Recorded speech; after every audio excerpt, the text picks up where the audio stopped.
आज काफ़ी सारी अहम खबरें हैं, जैसा कि स्विट्ज़रलैंड के शहर डावोस में जहां पर वर्ल्ड इकोनॉमिक फोरम हो रहा है, वहां प्रेसिडेंट ट्रंप तकरीबन सीधा सीधा गुत्थम गुत्था हो गए हैं यूरोपियन लीडर्स के साथ। दूसरी तरफ कैनेडियन प्राइम मिनिस्टर खुलकर यूरोप के साथ खड़े हो गए। तीसरी तरफ जो फ्रेंच प्रेसिडेंट हैं वो अब खुलकर हमले कर रहे हैं सदर ट्रंप के ऊपर और सदर ट्रंप उनके ऊपर। मतलब दू बदू लड़ाई शुरू हो गई है, गुत्थम गुत्था वाली सूरत हाल है। अगले 1-2 दिन जो डावोस में सदर ट्रंप हैं खूब गुजरेगी जब मिल बैठेंगे दीवाने दो। अब देखते हैं, यहाँ पर तो 2 दीवाने नहीं बल्कि कई दीवाने मिलकर बैठ रहे हैं, तो वहाँ पर बनेगा क्या। चौथी तरफ पाकिस्तानी जो प्राइम मिनिस्टर हैं फॉर्म 47 के, वो भी डावोस पहुंचे हैं। हमने भी गजा वाले मामले पर दस्तखत करने हैं। याद कीजिए, डॉन न्यूज़पेपर जो है वो अब से 1 महीना पहले ये खबर दे चुका है कि 4000 के करीब फौजी हमने जो हैं वो 3500 से 4000 के करीब फौजी हम भेजने को गजा में तैयार हैं। ये डॉन की खबर थी आज से तकरीबन 3 हफ्ते पहले या 1 महीना पहले। तो इस सब पर हम बात करेंगे। डावोस में क्या होगा, यूरोप और सदर ट्रंप के दरमियान में क्या होगा, और कराची के अंदर जो प्लाजा जला है अब वहाँ से दर्जनों लाशें जो हैं वो बाहर निकल रही हैं, वहाँ भी सूरत हाल बहुत ख़राब है, उस पर भी बात करेंगे। लेकिन सबसे पहले अडयाला जेल के सामने इमरान खान की बहनों के ऊपर बहुत ही शर्मनाक किस्म का तशद्दुद किया गया है। आपको ये तो पता ही है कि कल मंगल वाले दिन उनकी मुलाकात का दिन था। सारा दिन वो बैठी रहीं, वहाँ पर कुरान करीम की तलावत भी हुई, वर्कर्स भी थे। कल वर्कर्स की अच्छी खासी तादाद थी। शाम के वक्त जाहिर है बहुत सारे लोग जो दूर दराज इलाकों से आते हैं वो वापस जाना भी शुरू हो जाते हैं। शाम के वक्त इन्होंने ऑपरेशन किया और उस ऑपरेशन के अंदर इमरान खान की बहनों के ऊपर तशद्दुद किया गया। खुसूसी तौर पर जो हमारे सामने रिपोर्ट्स आ रही हैं वो नौरीन खानम साहबा के ऊपर। ये पहला मौका नहीं है नौरीन खानम साहबा के बारे में कोई खुसूसी डायरेक्शन है, क्योंकि ये दूसरी बार है। ये मैं नहीं कह रहा कि बाकी किसी पे तशद्दुद नहीं होता, सभी बहनों को टारगेट किया जाता है, लेकिन खुसूसी तौर पर नौरीन खानम साहबा को टारगेट किया जाता है। पिछली बार भी उन्हें सड़क पर गिराकर उन्हें घसीटा गया था बालों से पकड़ के, और बुजुर्ग हैं वो, और उसके बावजूद उनके साथ ये बदतमीजी की गई थी। इस दफ़ा भी जो ग्राउंड पर वकला हैं, खवातीन और वर्कर्स हैं, वो सब बता रही हैं कि नौरीन खानम साहबा को धक्के दिए गए, ज़मीन पर फेंका गया, उनका दुपट्टा खींच लिया गया, उन्हें जाहिर है उनके बाजू मरोड़े गए, एक दफ़ा फिर उन्हें चोटें लगाने की और उनके साथ बदतमीजी करने की कोशिश की गई है। वहाँ पर जो वर्कर्स थे, जैसे कि नजम एक बहुत ही उम्दा वर्कर हैं पाकिस्तान तहरीक इंसाफ के, उन पर तशद्दुद किया गया, उन्हें उठाया गया। वकला कुछ जो हैं वहाँ पर उनको भी उठाया गया, वो भी गायब हैं। तो ये एक वहाँ पर फस्तायत जो है जो आसिम मुनीर साहब के अहकामात से होती है, क्योंकि इमरान खान, मैं बार बार आपको कह रहा हूँ कि किसी कैद में नहीं है। इमरान खान किसी कानून के तहत जेल के अंदर नहीं है, वो अगवा हुए हैं और वो मगवी हैं आसिम मुनीर के। आसिम मुनीर और उनके साथी जर्नल्स ने इमरान खान को अगवा कर रखा है, और उसी सिलसिले में ये बहुत सारे जो वर्कर्स हैं, हमने भी गुजारिश की थी, आप लोग भी कर रहे थे, और भी बहुत सारे दोस्त इनसे गुजारिश कर रहे थे कि ये वहाँ बाहर पहुँचें। और उसके बाद जो कुछ रात हुआ है वो एक दफ़ा फिर एक शर्मनाक किस्म की एपिसोड है जो हर ट्यूसडे को होती है, और ये मुलाकात नहीं करवा रहे। इमरान खान और बुशरा बीबी दोनों की मुलाकातें बंद की हुई हैं, दोनों को आइसोलेशन में रखा हुआ है, और जब बहनें, खानदान और वर्कर्स बाहर एहतजाज करते हैं तो उनके ऊपर तशद्दुद किया जाता है। जिसकी जितनी मजम्मत करें, जिसकी जितनी भी ज़्यादा जिस पर लान तान इस रवैये पर भेजें वो कम है। अच्छा, अब ये सब कुछ तो हुआ, लेकिन साथ ही साथ जब हम इस सब से निपट रहे थे, ये सब कुछ देख रहे थे, तो अचानक जो लौंडा लपाड़ा जी हैं उनकी एक वीडियो सामने आई। उन्होंने उसमें डायरेक्टली, जाहिर है आपको पता है कि 2-3 दिन पहले जब वो मरियम नवाज साहबा के बारे में उनकी सेलेक्टिव गैरत जागी थी, और वो बेगैरत और बेशरम का लफ्ज़ जो है वो पीटीआई के लोगों के लिए, या जिन जिन लोगों ने मरियम साहबा की वो जो शादी के ऊपर उनकी हरकतें थीं, जिस तरीके से उन्होंने अपनी प्रोजेक्शन की, जिस तरीके से उन्होंने एक बॉलीवुड स्टाइल अपना प्रोफाइल बनाकर पेश करने की कोशिश की, उस पर उनकी सेलेक्टिव गैरत जागी, और उन्होंने मुझ समेत जिन जिन लोगों ने भी इस पर बात की थी इशू पर, उनको बेशरम और बगैरत कहा।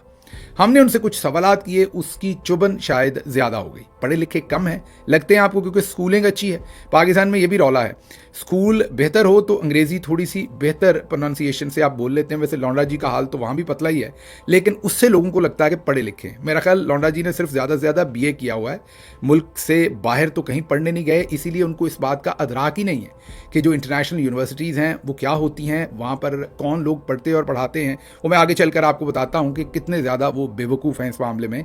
लेकिन पहले उन्होंने जो चैलेंज किया, वो जब अडयाला में ये सब कुछ चल रहा था, तो उस वक्त मुझे किसी ने उनकी वीडियो भेजी। जब वो मैंने सुनी तो उसी वक्त जो हमारी टीम थी उससे हमने रब्ता किया। ये पहले ज़रा लौंडा जी ने जो साड़ फक्का, जो उन्होंने एक अपनी नफ़रत का इजहार किया, या आप दूसरे लफ्ज़ों में कहिए कि हमें डिस्क्रेडिट करने की कोशिश की, वो तो जब तक अल्लाह की ज़ात नहीं करेगी हम डिस्क्रेडिट नहीं होंगे, या उनकी मंजूरी नहीं होगी तो आप जैसे जितने भी दोस्त होंगे वो डिस्क्रेडिट नहीं कर सकेंगे।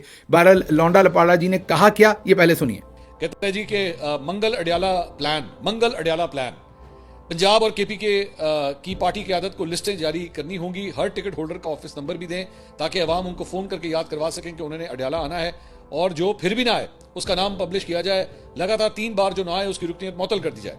और दूसरा ट्वीट फिर उसने कहा जी रिमाइंडर, आज अडयाला जेल के सामने तमाम टिकट होल्डर्स को पहुंचना चाहिए, भले सिर्फ 5 लोग साथ लेकर पहुंचे, खुद अमेरिका बैठे, खुद नहीं आना, बाकी टिकट होल्डर आए और अपने साथ 5 बंदे लेकर आए। चले मैं शहबाज गिल साहब से वैसे पूछता, तो शहबाज गिल साहब आप खुद तो है नहीं पाकिस्तान के अंदर, आपके फैमिली मेंबर्स कितने गए वहां पे? वो तो यहीं पे है ना, वो तो पाकिस्तान के अंदर है, क्या वो गए वहां पे? या आपने खुद, चले आप जिम्मेदारी ले लेना, आप यही बता दें कि आपने कितने लोगों को भेजा, जो आपका कोई सर्कल ऑफ फ्रेंड्स होगा, रिलेटिव्स होगा, कोई जारी बात आपका ताल्लुक अगर पीटीआई से है, वो तो मुझे ये नहीं पता कि अब है कि नहीं है, क्योंकि आपको तो जारी बात है बिल्कुल साइडलाइन कर दिया गया पीटीआई के अंदर। तो लेकिन आपके चाहने वाले तो होंगे ना, आपके जानने वाले होंगे जो पीटीआई के अंदर सपोर्ट करते हैं। आपने कितने लोगों को अडयाला जेल भिजवाया? आप ही मार्क करके बता दें। वहाँ पे आपके बहुत से वहाँ पे लौंडे लपड़े आते हैं ना, वहाँ पे उन्हीं को पिन पॉइंट करवा दें कि यार ये बंदे मैंने भिजवाए। तो बाहर से बैठ के जो है ना वो बड़के मारना बहुत आसान काम है। सुन लिया आपने, वो ये कह रहे हैं कि गिल साहब आप मुल्क से बाहर बैठे हैं, इनको ऐसा लगता है जैसे मैं शौक से बैठा हूं, इनको ऐसा लगता है कि जैसे मैं मेहमानदारी में आया हूं। और जिस तरह इन्होंने अपने गले में आसिम मुनीर का पटा पहन रखा है, माजरत इन लफ्ज़ों पर, अगर आप इतनी दूर ना जाते तो मैं आपको ये ना कहता, जिस तरह इन्होंने अपने गले में मरियम नवाज़ का पट्टा पहना हुआ है, और वो सब ने टेलीविज़न स्क्रीन्स पर देखा जब उन्होंने उंगली ऐसे ऐसे करके इनसे कटवाया था कि ये भी काट दो, ये भी काट दो, और अगले दिन इंटरव्यू में वो सब कुछ कटा हुआ था। फिर इनको कहीं से भनक पड़ गई कि इनकी बातचीत लोगों को पता चल गई है कि मरियम नवाज ने ये सब कुछ इनसे कटवा दिया। तो इन्होंने आकर अपने टॉक शो के ऊपर, अपने इस व्लॉग पर कहा कि मैं करता हूं सहाफत डंके की चोट पर। किसी ने मुझे इंटरव्यू दिया और उन्होंने कहा कि ये काट दें। मैंने कहा किसी का बाप भी ये नहीं कटवा सकता, ये चलेगा। हालांकि वो कट चुका हुआ था और चला भी नहीं था, ये सिर्फ कवर अप कर रहे थे। इनको ये उम्मीद नहीं थी कि वीडियो लीक हो जाएगी। फिर इनकी वो वीडियो लीक हो गई जिसमें मरियम साहबा कह रही हैं कि ये काट दो, ये भी काट दो, ये भी काट दो। उसके बाद जाहिर है इनके गले में सबको नजर आ गया कि किसका पटा पहना हुआ है।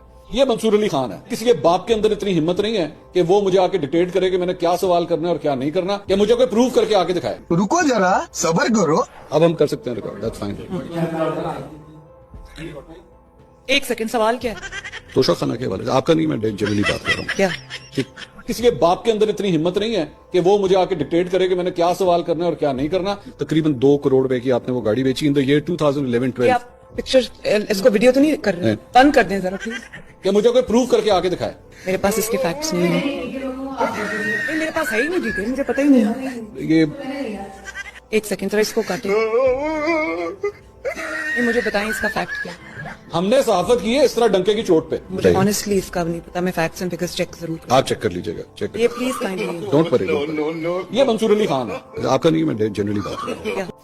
अब लौंडा जी, अगर मैं वो पटा पहन लूं तो मैं भी पाकिस्तान में रह सकता हूं, बहुत सारे लोग रहते हैं। मैं भी आराम से अपने घर में रहूंगा, मैं भी आऊंगा जाऊंगा, मुल्क से बाहर आऊंगा जाऊंगा। आपकी तरह मैं भी वहां पर कारोबार भी कर सकता हूं, कोई नौकरी भी कर सकता हूं, मैं साथ अपना व्लॉग भी कर सकता हूं। मीन चोपड़ियां नाले 2-2, जैसे आपके लिए चोपड़ियां नाले 2-2 है ना। मीन आप चैनल पे भी नौकरी करते हैं, व्लॉग भी करते हैं, और आप हर तरह की कार्रवाई करते हैं क्योंकि आपने 2-2 पटे गले में डाल रखे हैं। अब मैं पटा डलवाने से इनकारी हूं। अगर तो मैं पटा डाल लूं तो मेरे पास सारी वो सहूलतें। आप ये गौर कीजिए कि मुल्क से बाहर भी आप जरा सा पटा, वो कहते हैं गले में भी ना डलवाएं, पाँव में डलवा लें, हाथ में डलवा लें, चलें पटा नहीं डलवाना, कुछ छल्ला ही डाल लें हाथ में।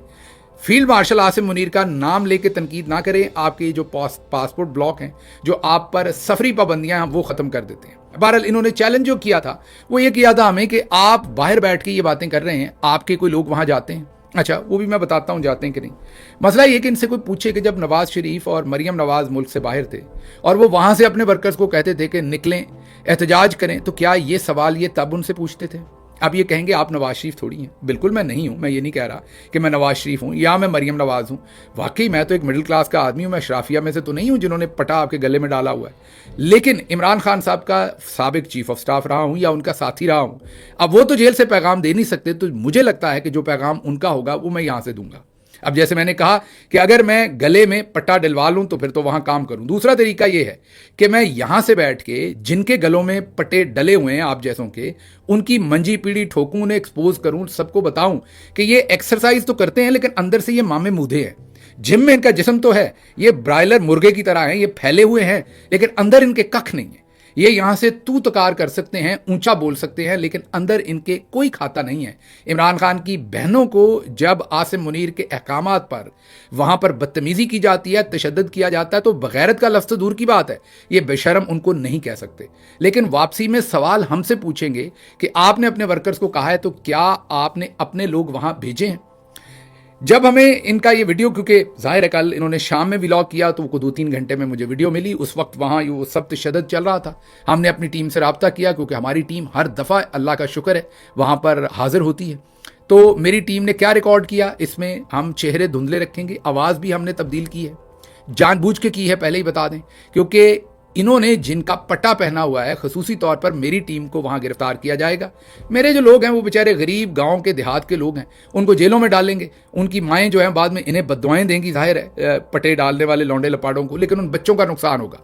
इसलिए मैंने हिफाजती तौर पर उनकी आवाज़ भी थोड़ी तब्दील की है और उनकी जो है वो शक्ल को भी धुंधला किया है। ये हमारे मुतअद्दिद लोग, मैंने तो कोई 6-7 लोग ही कहे थे, लेकिन लड़कों की मेहरबानी है कि ज़्यादा लड़के वहाँ पर पहुँचे हुए थे कल हमारी रिक्वेस्ट के ऊपर। जो हमारी टीम है, मेरी टीम है कह लें, आप ज़रा सुनिए वो क्या कहते हैं। अस्सलाम वालेकुम जी, आज हम अडियाला के बाहर मौजूद हैं। पुलिस की फस्तानियत की ये सूरत हाल है कि पहले जहां एहतजाज की कॉल के लिए हमें परमिशन दी जाती थी, अब कई किलोमीटर दूर जो है हमें परमिशन दी जाती है। उसके बावजूद तशद्दुद वगैरह भी पुलिस करती है, लोगों को अरेस्ट भी किया गया है। और एक लौंडे लपाड़े जिसने वीडियो बनाई है कि शहबाज गिल जो है अमेरिका में बैठ के पैसों की खातिर जो है वीडियोस बनाते हैं, लेकिन उनकी टीम मौजूद नहीं है। मैं ये वाज़ेह तौर पे ये पैगाम देना चाहता हूँ, इस टाइम मिडनाइट का वाकया है जहां तशद्दुद के बाद बहुत सारी टीम जो है ये पीटीआई के कारकुनान अभी वापस जा चुके हैं। आज अभी इस वक्त भी जहां पे आपको कोई बंदा नहीं नजर आ रहा, एंड के अंदर शहबाज गिल की टीम के अंदर हम कुछ मौजूद आपको कैमरे में नजर आ रहे हैं, कुछ यहाँ पे नमाज पढ़ रहे हैं, कुछ खाना वगैरह खा रहे हैं। तो ये आप लोगों के नोटिस में लाना था कि हम अमेरिका के अंदर बैठ के सिर्फ बातें नहीं करते, बल्कि टीम फिजिकली यहाँ पे मौजूद है अडियाला के बाहर, और हम हमेशा आते रहे हैं और हमेशा आते भी रहेंगे। सुन लिया आपने। अच्छा, आप ये कहेंगे कि गिल साहब इनकी तो हमें शक्ल नजर नहीं आती, ये वहां आए कि नहीं। आप ऐसा करें कि किसी इंडिपेंडेंट सहाफ़ी आपकी तरह के नहीं, आप तो, मैंने आपको पहले भी कहा ना कि आप तो छुन छुन मियाँ हैं आसिम मुनीर साहब और उनके साथियों के, आपने तो पट्टा डाला हुआ है गले में, आपके ऊपर तो ट्रस्ट किया नहीं जा सकता। साकिब बशीर, या आप फिर कहेंगे आपने अपनी मर्जी का बंदा चूज कर लिया। कोई इंडिपेंडेंट जर्नलिस्ट जिसकी कोई मोरालिटी है, एथिक्स हैं, जिसे जर्नलिस्ट एट लार्ज जो हैं वो समझते हैं कि वो एक बेहतर जर्नलिस्ट है, आमिर मतीन साहब कह लें, हामिद मीर साहब कह लें, आप किसी एक बंदे को वहां पर भेजें। मेरी टीम हर दफ़ा आपको मिलेगी और बताएगी कि हम शहबाज गिल की टीम है और वो हमारे बड़े भाई हैं और उनके कहने पर हम यहाँ पर आए हुए हैं। अच्छा, अब ये लौंडा लपाड़ा जी को ये जुकाम होता क्यों है, मैं बार बार ये ऐसा क्यों सोचते, मैं बताता हूँ। इनका जो मुखबर है ना, वो अभी हाल ही में, हमारी पार्टी में से एक इनका मुखबर है, हाल ही में दुबई में मौजूद था। वो कल को जब खान साहब ने जेल से रिहा होना है तो उसने बताना है कि मैंने बड़ी कुर्बानी दी है खान साहब, हालांकि वो दुबई में सैरें कर रहे थे। वो इनका है मुखबर। अब होता क्या है, क्योंकि इन्होंने कभी फील्ड रिपोर्टिंग नहीं की हुई, मतलब जैसे नुसरत जावेद साहब ने फील्ड रिपोर्टिंग की है, भले उनसे मेरी कई दफ़ा अदावत भी रहती है, या आप गौर कीजिए जिस तरीके से हामिद मीर ने की हुई है, या दूसरे लोग जो फील्ड रिपोर्टर होते हैं, उन्हें पॉलिटिकल पार्टीज़ के मैकेनिज्म का बहुत अच्छी तरह से पता होता है। इन भाई साहब का मसला ये कि पहले फ्रिजें बेचते थे, उसके बाद टेलीविजन के ऊपर खबरें पढ़ते थे, फिर ये यहाँ पर आके व्लॉग करना शुरू हो गए। इन्हें ये नहीं पता कि पॉलिटिकल पार्टीज़ के अंदर डायनामिक्स क्या होते हैं। अब ये करते क्या है, पीटीआई के अंदर, जाहिर है मैं तो ग्रुप बना के नहीं खेलता, ना मैं लाहौरी ग्रुप का हिस्सा हूं, ना पंजाब के ग्रुप का, ना केपीके के ग्रुप का, मैं तो लोन वुल्फ हूं, मैं तो अकेला ही लड़ता हूं। मेरा डायरेक्ट कनेक्शन इमरान खान के साथ था। 5 साल मैंने किसी ग्रुप को ज्वाइन नहीं किया था, मैं सीधा इमरान खान के साथ काम करता था। जब मैं चीफ ऑफ स्टाफ था तब भी सारे ग्रुप मेरे से तंग होंगे, और जब मैं स्पोक्स पर्सन था तब भी। अब इनको मिलते हैं डिफरेंट किस्म के, मैंने जैसे कहा एक तो इनका मुखबर है, मुझे पता है, जो पिछले दिनों दुबई गया हुआ था, इनको समझ आ गई मैंने किसकी बात की है।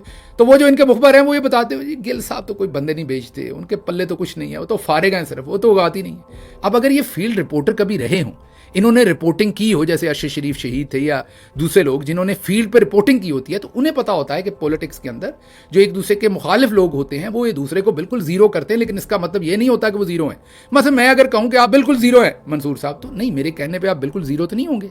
आप व्लॉग करते हैं, आपको 2-2.5 लाख 3 लाख कभी ज़्यादा भी लोग देखते हैं, तो मेरे कहने पर आप जीरो हो जाएंगे। इसी तरीके से सियासत में लोग जो एक दूसरे के मुखालिफ होते हैं वो कहते हैं बिल्कुल जीरो, इसके पल्ले कुछ नहीं है। तो अब ये उस बात को पकड़ के चल पड़ते हैं, और क्योंकि कोई बेस नहीं है, ना एजुकेशन है, ना सुपीरियर ट्रेनिंग है, वहाँ पहले फ्रिजें बेची, फिर खबरें पढ़ी और फिर सीधा व्लॉग शुरू कर दिया। तो उनको लगता है कि ये जो जासूस ने मुझे बताया है ना, ये जो मुखबर ने बताया है, गिल साहब के पल्ले तो कुछ नहीं है, बस खत्म हो गया काम उनका। तो ये वैसा ही तज्जिया आपके सामने रख देते हैं। That is a flaw.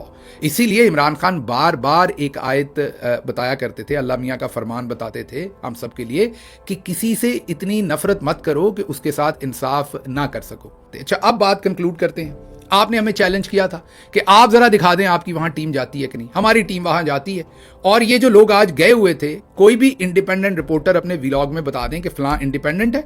ये जो मेरी टीम होती है उनसे मिल लेगी, और तमाम इंडिपेंडेंट रिपोर्टर्स को पता होगा कि हमारी टीम वहां हर दफा पहुंचती है। हाँ, मैं ये झूठ नहीं बोलता आपके सामने कि 50 बंदे पहुंचते हैं, कई दफ़ा 5 होते हैं, कई दफ़ा 7 होते हैं, कई दफ़ा 3 भी होते हैं, लेकिन लोग ज़रूर पहुंचते हैं हमारी तरफ से, और हर दफ़ा मेक श्योर करते हैं कि हमारे लोग वहां पर मौजूद हों। हाँ, मेरे लोग जो हैं वो बेचारे डंके की चोट पर कह नहीं सकते कि हम शहबाज गिल के साथी हैं, क्योंकि आप अपने मीडिया में पूछ लें, किसी से पूछ लें, बड़े से बड़े नाम से पूछ लें, छोटे से छोटे नाम से पूछ लें, हमारा तो आजकल कोई फ़ोन नहीं ले सकता। एक बहुत बड़े सहाफ़ी पिछले दिनों अमेरिका आए, बड़े सहाफ़ी थे, उन्होंने मेरे से फ़ोन पे, बहुत मुतबर सहाफ़ी हैं, मैं उनका एहतराम भी बड़ा करता हूँ, उन्होंने कहा आपसे मुलाकात करने को दिल करता है मंसूर साहब, आपसे बहुत बड़े सहाफ़ी हैं वो, मैं तजर्बे में कह रहा हूँ, आपको डाउनग्रेड नहीं कर रहा, और नाम में भी और इम्पैक्ट में भी। उन्होंने कहा आपसे मिलूंगा तो वापस पाकिस्तान मसाइल बनेंगे, आपके साथ मिल नहीं सकता, लेकिन आपको सलाम कहना था, इंशाल्लाह दिन अच्छे होंगे तो आपके साथ मुलाकात करेंगे। अब हम तो इस वक्त रांदा दरगाह हैं, हम तो इस वक्त एग्जाइल कहना है, जो भी आपने कहना है उस हालात में। तो अब अगर मेरी टीम वहां बताएगी, माथे पे लिखेगी कि शहबाज गिल, तो जिनका पटा आपके गले में आपने पहना हुआ है, वो उनको खुसूसी तौर पर बेचारों को मारपीट करेंगे, और वो आम घरों के, गरीब घरों के, या मिडिल क्लास घरों के, या लोअर मिडिल क्लास घरों के वो नौजवान हैं। मैं नहीं चाहता कि उनके ऊपर ज़रूरत से ज़्यादा बोझ बने। मैं उनका पहले ही शुक्रगुजार हूँ कि वो मेरी रिक्वेस्ट पर वहाँ तशरीफ़ लेकर जाते हैं। खैर, ये बड़ी लंबी हो गई बात, क्योंकि ये ज़रूरी था, क्योंकि इन्होंने चैलेंज किया था। असल चुभन वो थी जो हमने पिछले दिनों कहा था। अब हमने तो आपका चैलेंज मंजूर कर लिया, और अगली दफ़ा का भी मंजूर, उससे अगली दफ़ा का भी मंजूर। आप एक इंडिपेंडेंट 1 या 2 जर्नलिस्ट दें, हमारी टीम हर दफ़ा मिलेगी। इंडिपेंडेंट बार बार इसलिए कह रहा हूँ कि उनको आप पकड़वा देंगे, कोई इंडिपेंडेंट होगा तो उनकी मुखबरी नहीं करेगा। अब आप आइए, जो हमने आपको चैलेंज किया था, अब आप जवाब दीजिए उसका कि आप यास्मीन राशिद की गाड़ी तोड़ने वाले जनरल बाजवा को कब बेशरम या बगैरत कहेंगे, क्योंकि आप हमारी पार्टी, हमारे लोगों के लिए बेशरम और बगैरत का लफ्ज़ इस्तेमाल करते हैं। यास्मीन राशिद की गाड़ी सबसे पहले जनरल बाजवा ने तड़वाई थी। आप उनको मिलने भी जाते हैं, उनके पास चाय भी पीते हैं, गप्पे भी लगाते हैं। आप अपने शो पर उन्हें कब इस बात के ऊपर बेशरम और बेगैरत कहेंगे? उसके बाद जिले शाह के साथ जो हुआ, उसके बाद अरशद शरीफ शहीद के साथ जो हुआ, उसके बाद खतीजा शाह से लेके तमाम लोगों के साथ जो कुछ हुआ। आप तो वैसे भी बड़े फेमिनिस्ट बनते हैं, ख़वातीन के हकूक़ के बड़े आप अलमबरदार बनते हैं, लेकिन वो आपकी सेलेक्टिव गैरत सिर्फ़ और सिर्फ मरियम नवाज़ के ऊपर शुरू होती है और ख़त्म हो जाती है, जिनका पटा आपने पहन रखा है। तो आप ये जो मौजूदा साहब है, जो बैठे हुए हैं 1, 2, 3 या 4 लोग, इनमें इनको कब बेगैरत कहेंगे, और जो पिछले गुजर गए थे उनको कब कहेंगे? और अब आपने वादा, हम तो बेगैरत किसी को नहीं कहते, हम तो ये लफ्ज़ ही नहीं इस्तेमाल करते, हम आपको भी नहीं कहते। हालांकि मुझे हमेशा से लगता था कि जो ये पट्टे शट्टे पहनते हैं वो कमज़ोर से लोग होते हैं। फिर अभी एक इंडियन, माजरत है इस बात के ऊपर, मैं आपको नहीं कह रहा, आपने गुस्सा नहीं करना, लेकिन इंडियन एक सोप आया था या सीरीज़ आई थी अभी, हीरा मंडी के नाम से, आपने नेटफ्लिक्स पर ज़रूर देखी होगी। उसमें मैंने पहली दफ़ा देखा कि जो हीरा मंडी के अंदर भी कई लोग होते थे, वो भी जुस्से में बड़े तगड़े होते थे, मतलब कोई ऐसे नरमो नाज़ुक नहीं होते थे।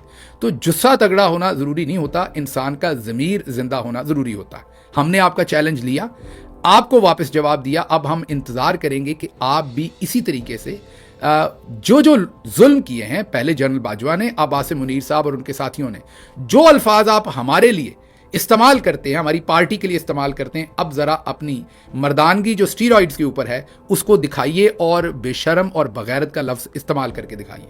अगर नहीं कर सकते, फॉर एग्जाम्पल आप नहीं कर सकते, तो फिर आपकी सहाफ़त जो घुंघरू पहन के इस 2 ताल तबले के ऊपर नाचती है उसको नाचने दीजिए। फिर ये खामखा भगत सिंह ना बना कीजिए जो आप नहीं हैं। खामखा हर सुराख में उंगली नहीं देते, हर सुराख में से तोते नहीं निकलते, कहीं कहीं शीशनाग भी होते हैं। इसलिए मेरा आपको मशवरा है कि जो काम आप कर रहे हैं वो कीजिए। सबको पता है आप क्या कर रहे हैं। कई दफ़ा लोग सिर्फ अज़रात तफन्नन भी चीज़ों को देखते हैं। आप कई दफ़ा सीरियस ही हो जाते हैं कि लोग शायद आपको वाकई सीरियस जर्नलिस्ट गर्दानते। अब मैं आपको एक असाइनमेंट देकर जाता हूँ। अगर आप काम नहीं करेंगे तो क्योंकि मैं प्रोफेसर हूँ फिर मैं करूँगा। आपकी बाजी, बल्कि बाजी तो वो मेरी है, आपकी तो मालकन है जिनका पट्टा आपके गले में है, उनकी गवर्नमेंट में एक बहुत बड़ी करप्शन हो रही है। और वो करप्शन हो रही है सुथरे पंजाब के अंदर, शहरों की सफाई के अंदर। जो एम्प्लॉयज़ हैं, लोगों को ठेका दिया जा रहा है।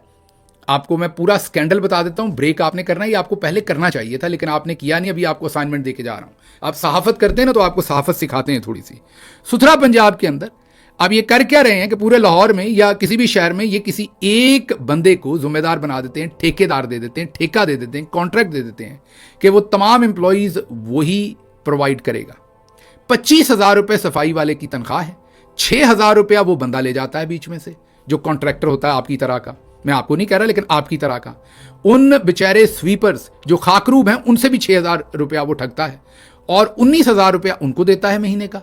और उस 19 में से मजीद कटौती टैक्स वैक्स की भी होती है और बाकी 6,000 उसकी जेब में जाता है।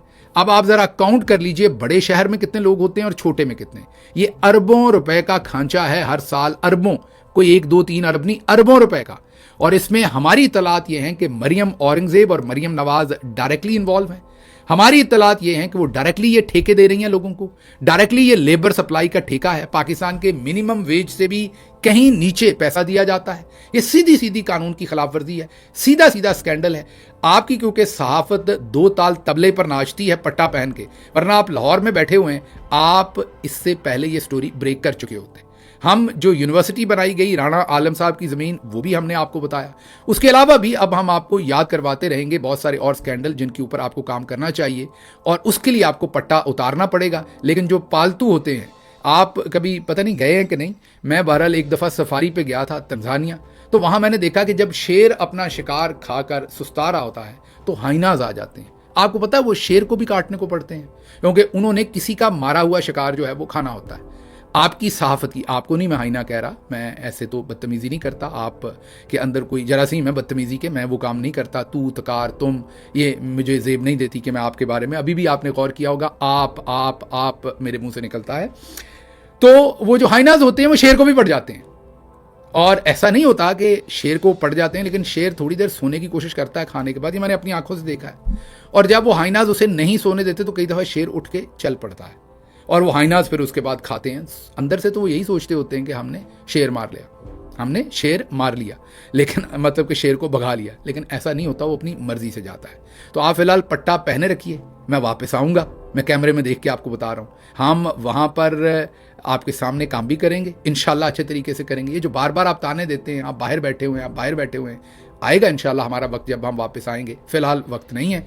फिलहाल हमारी जिम्मेदारी यही है कि बाहर से बैठ के आप जैसे पट्टा बरदार जो हैं उनकी मंजी पीढ़ी मुनासिब तरीके से ठोकी जाए। अब चलते हैं ज़रा आगे।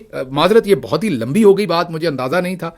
दिस इज़ अनदर रीज़न कि ये लोग, ये भी एक बात है, हम भी ट्रैप में आ जाते हैं, यही इनका तरीका है। आज के व्लॉग में हमने बहुत सारी बातें करनी थी और ये इसी तरीके से जानबूझ के समाखराशी करके ये हमारा फोकस हटाते हैं कि हम जो असल इश्यूज़ हैं उन पर बात ना करें। अच्छा जी, लाहौर हाई कोर्ट की जस्टिस अबर गुल, उनके खिलाफ रेफरेंस दाखिल किया था वकील मोहम्मद दानियाल ने, अगलों ने उसी को चुक लिया। जी हाँ, अबर गुल साहबा के ऊपर इल्ज़ाम था कि उन्होंने LLB की जाली डिग्री की है, उनकी डिग्री जाली है, नाम चेंज किया गया, वल्दियत चेंज की गई, रोल नंबर, रिजल्ट लेट करके और बहुत सारी और ऐसी हरकतें करके उन्होंने LLB अपना किया। उनका LLB जेन्युइन नहीं है। ये उनके खिलाफ सुप्रीम जुडिशल काउंसिल में रेफरेंस दायर हुआ था। हमने आपके सामने एक्सक्लूसिवली वो रेफरेंस रखा भी था और जो उन पर इल्ज़ामात थे वो भी बताए थे। अब वो दाखिल करने वाले वकील मोहम्मद दानियाल को नामालूम अफराद ने उठा लिया है। अब देखते हैं क्या होता है, मेरा ख्याल रेफरेंस भी गायब हो जाएगा, जैसे नामालूम अफराद ने मोहम्मद दानियाल साहब को गायब किया है। दूसरी तरफ जस्टिस याया अफरीदी साहब ने जुडिशल कमीशन का इजलास मुनक्कद किया है और उसमें जस्टिस अबर गुल समेत लाहौर हाई कोर्ट के 11 एडिशनल जजेस को मुस्तकिल करने की मंजूरी दे दी। उनके खिलाफ सुप्रीम जुडिशल काउंसिल में रेफरेंस था, अगलों ने रेफरेंस को देखा भी नहीं, बल्कि जिसने दायर किया था उसी को चुक लिया और साथ उनको मुस्तकिल जज भी बना दिया है। अगलों ने काम ही खत्म कर दिया। अच्छा जी, आगे चलते हैं। ज़रा क्विकली आपको बता दें कि गुल प्लाजा से अभी तक 42 डेड बॉडीज निकाली जा चुकी हैं। फायर फाइटर अमले का इंकशाफ ये अब मीडिया रिपोर्ट कर रहा है। अब इसके अंदर जाहिर है जले जो लोगों का अरबों रुपए का सामान वहां पर जल गया है। अब आपको ज़रा ये बता दें कि तारीख क्या है। एक तो ये जनवरी 2026 में गुल प्लाजा में आग लगी है, जिसमें अभी तक 42 डेड बॉडीज आ चुकी हैं बाहर। उनका DNA हो रहा है क्योंकि पहचानी नहीं जा रही, वो जल गई हैं सारी। और उसके साथ साथ कम से कम भी 80 के करीब अफराद जो हैं वो अभी तक गायब हैं, उनका कोई पता नहीं कि वो किधर है। इससे पहले अगर आप देखें तो RJ शॉपिंग मॉल में फायर जो आग लगी नवंबर 2023 में, और जानी नुकसान 11 लोग इसमें जाँ बहक हुए थे और 35 के करीब जख्मी हुए थे। 50 से ज़ायद दुकानें जली थी, करोड़ों रुपए का नुकसान हुआ था। फिर एम्प्रेस नोमान प्लाजा में आग लगी थी दिसंबर 2024 में, जानी नुकसान 3 हलाक हुए, 2 जख्मी, माली नुकसान करोड़ों रुपए का। फिर चेज़अप, अगर मैं गलत नाम ले रहा हूं तो माजरत, डिपार्टमेंटल स्टोर है और इसमें जून 2022 में आग लगी, जानी नुकसान 1, 3 जख्मी हुए, करोड़ों रुपए का नुकसान हुआ यहां भी। फिर मिलेनियम मॉल के अंदर आग लगी जून 2025 में, जानी नुकसान कोई नहीं लेकिन करोड़ों रुपए का नुकसान जो सामान जल गया। क्लिफ्टन शॉपिंग सेंटर ये फरवरी 2025 में आग लगी, जानी नुकसान कोई नहीं, माली नुकसान करोड़ों रुपए का सामान यहां पर जल गया। फिर रंपा या रिम्पा, अगेन नाम गलत है तो माजरत, प्लाजा, इसमें आग लगी दिसंबर में 2 बार, ये 2024 की बात है, जानी नुकसान कोई नहीं, करोड़ों रुपए का यहां पर भी सामान जो है वो जला। फिर फर्नीचर मार्केट गुलिस्तान जौहर 2024 में, जानी नुकसान कोई नहीं लेकिन करोड़ों रुपए की यहां पर भी मालियत का सामान जो है वो जल गया और दुकानें जल गई। कोऑपरेटिव मार्केट आग लगी 2021-2022 में, जानी नुकसान कोई नहीं लेकिन यहां पर भी करोड़ों रुपए का सामान जो है वो जला। चावला मार्केट आग लगी अक्टूबर 2021 में, जानी नुकसान कोई नहीं, माली नुकसान यहां भी करोड़ों रुपए का हुआ। गुल प्लाजा में पहली बार आग जो है वो 2016 में लगी, इससे भी पहले लगी थी, और जानी नुकसान कोई नहीं, माली नुकसान 25 दुकानें जली, करोड़ों रुपए का सामान जो है वो जल गया। अब ये सारी सूरत हाल कराची के अंदर बनी हुई है और उस वक्त भी prime minister of Pakistan Imran Khan ने 52 जी हाँ, हमारे DGISPR को तो 58 नहीं कहना आता उर्दू में, वो 58 कहते हैं। इसी तरीके से 52 को पंजाबी में 52 कहते हैं, लेकिन उर्दू में उसे 52 कहेंगे। 52 DGISPR साहब, गिनती भी आपको सिखानी पड़नी है हमें। 52 जो फायर ब्रिगेड के लिए ट्रक्स हैं वो इमरान खान साहब ने फेडरल गवर्नमेंट की तरफ से कराची को दिए थे। एहसान नहीं है कोई भी, लेकिन ये काम प्रोविंशियल गवर्नमेंट का 18वीं तरमीम के बाद परसों जब वहाँ पर आग बुझाई जा रही थी, परसों या तरसों, तो यही ट्रक जो इमरान खान साहब ने उस वक्त मंगवा कर दिए थे वही काम आ रहे थे। लेकिन ये जितनी बार आग लगी है पिछले चंद सालों में, जो हमने आपके सामने रखा, काफी सारा इंतजाम किया जाना चाहिए था जो नहीं किया गया वहां पर। आगे सुन लीजिए, कादर पटेल साहब इसी के ऊपर असेंबली में तकरीर कर रहे थे। ये जरा आपने देखना है साइड पर, बड़ी भारी भरकम किस्म की वो तकरीर कर रहे थे, फट्टे ही उन्होंने चुक दिए थे सारे के सारे। लेकिन अचानक से वहां पर बैठी हुई जो साहबजादी हैं, आप सबको पता है आसफा जरदारी साहबा, उन्होंने एक पर्ची लिख के खुद नहीं दी, शाजिया मरी साहबा गालिबन साथ बैठी हैं उनको पर्ची दी। शाजिया मरी साहबा ने वो पर्ची कादर पटेल साहब को दी। उससे पहले कादर पटेल साहब भी लौंडा लपाड़ा जी की तरह मुंह से थूके निकाल रहे थे और बहुत भारी भरकम बोल रहे थे। जैसे ही पर्ची गई, पर्ची के ऊपर गालिबन ये लिखा था कि अब आप अपनी बकवास बंद करें, माजरत इस लफ्ज़ पर, अब आप अपनी बकवास बंद करें और खामोश होकर बैठ जाएं। पहले तड़ियां लगा रहे थे, रंगबाजी कर रहे थे मुकम्मल लौंडा लपाड़ा जी की तरह। जैसे ही पर्ची पड़ी, उन्होंने अगला जुमला मुंह से ये बोला, अब मैं अपनी तकरीर का अख्ताम करता हूं और हम सबको मिल बैठकर इस मसले को हल करना चाहिए। और साथ ही भीगी बिल्ली की तरह कादर पटेल नीचे बैठ गए। ये है पाकिस्तान की जमहूरियत। वो छोटी बच्ची हैं, ये वो पार्टी है जो कहती है 18 साल वाले को वोट नहीं डालने देनी। कायरा साहब कह रहे थे, और इनका अपना चेयरमैन 18 या 18.5 साल के थे बिलावल जरदारी साहब जब उनको चेयरमैनशिप मिली थी। तो 18 साल का चेयरमैन कबूल है, वोटर कबूल नहीं है। और इस तरह ये छोटी बच्चियाँ भी वो पर्ची लिख के इनके बड़े बड़े जो तुरम खान हैं उनको कह देती हैं कि बकवास थोड़ी बंद कर लें और बैठ जाएं, और वो 1 मिनट में भीगी बिल्ली बनकर बैठ जाते हैं। ये जो पट्टे पहने हुए हैं ना, ये मामला फौरी तौर पर सॉल्व हो जाता है। खबरें और थी जो मैंने करनी थी कवर, लेकिन अब क्विकली मैं जो कुछ हो रहा है वहाँ पर यूरोप में वो आपके सामने रख दूं। लेकिन उससे पहले ये एक स्क्रीनशॉट, ये हमारे जनरल साहबान ने कल मीडिया को अहकामात दिए हैं, ये आप देख लीजिए स्क्रीन के ऊपर। ये Europe crackdown on Afghan smugglers, ये उन्होंने कहा कि खबर ज़रूर एयर करें, इसके ऊपर तवज्जो रखें। अब आपने गौर करना ये क्यों हो रहा है, सब कुछ मैं बाद में बताता हूँ। Advisory for Chinese citizens after Kabul blast, इसके ऊपर ज़्यादा बात करेंगे। ये जो स्क्रीनशॉट हम दिखा रहे हैं टीवी चैनल्स को आया हुआ है ISPR की तरफ से, और वो फोर्स कर रहे हैं कि ये खबरें रन करें। Extremist in India link to Modi's politics exposed. उसके बाद वो कहते हैं Fitnatul Hindustan misleads Baloch youth, Pak IT festival ends with $750 million impact. माशाल्लाह, इंटरनेट आप चलने नहीं देते, पाकिस्तान जैम किया हुआ है, और IT में आपने तरक्की करनी है, कहीं कर ही ना जाएं आप। अच्छा जी, sets new export records, timely rescue at Liaquat बाजार, नो कैजुअलिटीज रिपोर्टेड।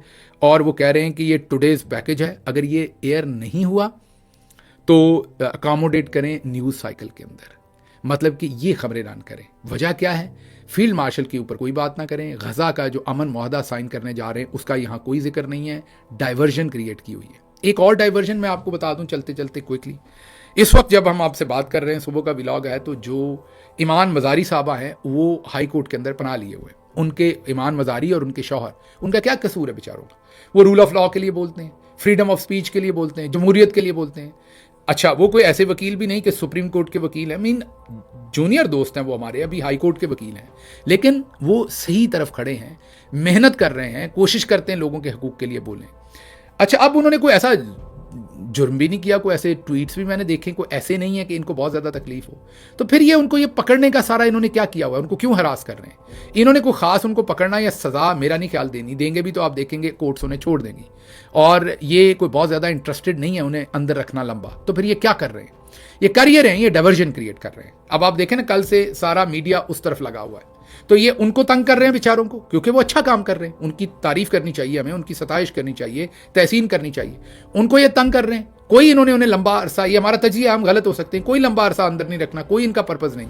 उनको तंग करना इनका पर्पज़ है, उनकी तौहीन करना पर्पज़ है, उन्हें हरास करना पर्पज़ है, और दूसरा पर्पज़ डाइवर्जन है। जैसे ये खुद खबरें देते हैं, ऐसे ही ये डाइवर्जन क्रिएट करना चाहते हैं कि किसी तरीके से डाइवर्जन क्रिएट हो और लोग उस चीज़ के ऊपर बात ना करें, इस वाले मामले के ऊपर बात हो और मामला चलते रहें। ये इस मुल्क में ये क्या हरामीपन हो रहा है, इसे हरामीपन ना कहा जाएगा तो हलालीपन कहा जाएगा इसको। बात मेरा दिल था करने का, जो सदर ट्रंप वहाँ पर सीधे ही हो गए, वो अब शाम के व्लॉग में करेंगे, क्योंकि व्लॉग लंबा हो गया। आप में से बहुत सारे लोग फिर गिला करते हैं कि व्लॉग लंबा हो गया, इसलिए मैं यहाँ से इजाज़त चाहूँगा। अल्लाह आपका हामी और नासिर हो। पाकिस्तान जिंदाबाद।